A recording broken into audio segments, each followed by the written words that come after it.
like a national pastime. That's But in true. the Philippines, some might say that pageantry is the pastime. That's true. You know what? In the Philippines, we have pageants all over the places.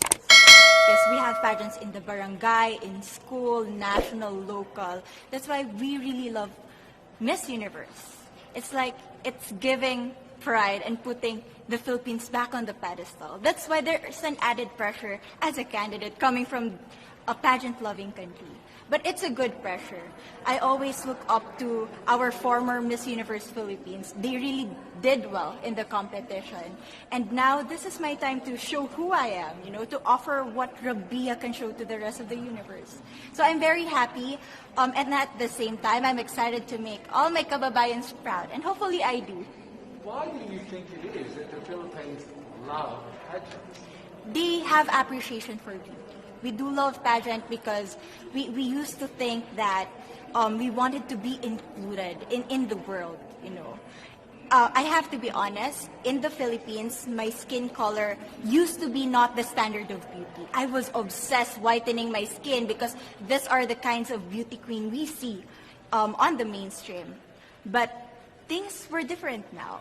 That's why I'm very proud to be a morena. In the Philippines, we call it morena. It's brown skin girl. And to be able to represent, my color, my identity as a true Filipina. Tell me about your journey to being crowned Miss Philippines. In a world that, in a country I should say, that loves pageants. That must have been a very intense process. Tell me about, your journey to being Miss Philippines. Well, my journey was crazy. You know what?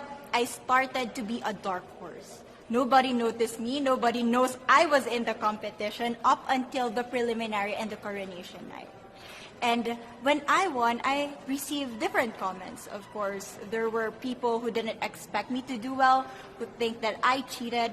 That's why I need to redeem myself in Miss Universe. I really need to do well in this competition.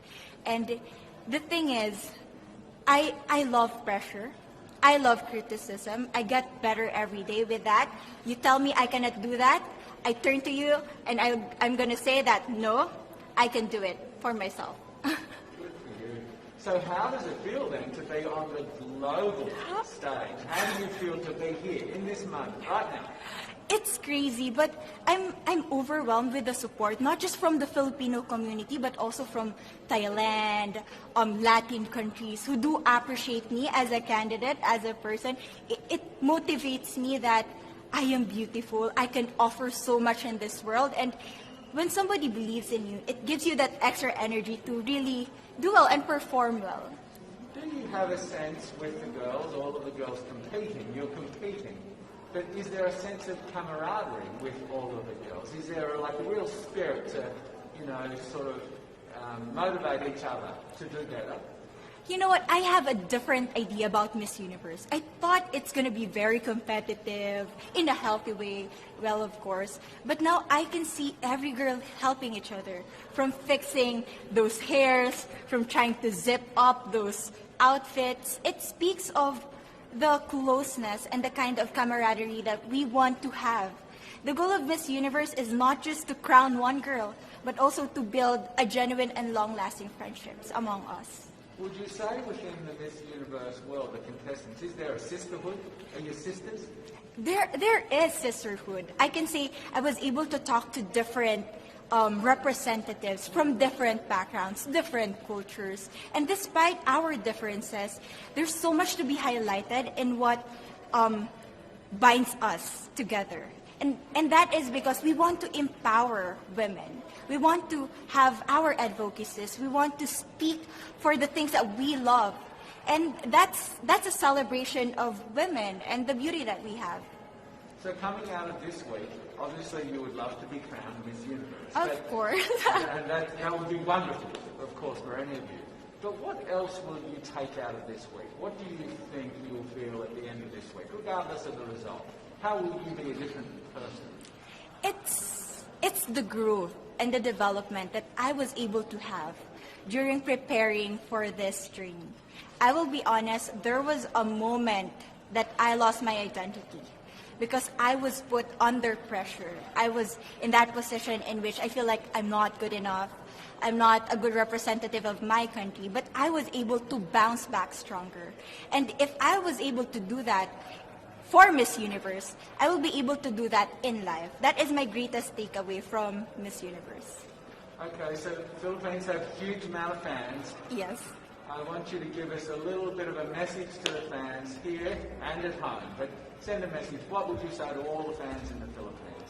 To all my fans from the Philippines and from all over the world, maraming salamat po. Thank you so much for loving me and for believing in me.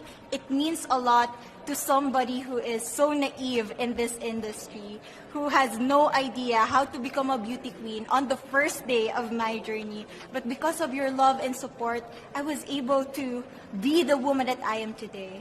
And regardless of the result, I may or I may not win the crown, but one thing is for sure, I'm gonna make you all proud. Mabuhay, Philippines!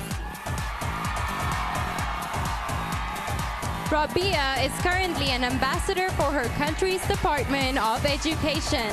This 24-year-old cum laude graduate and rap fan works as a teacher and enjoys writing stories and acting in her spare time.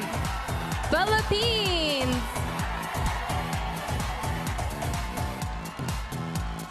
Let's keep it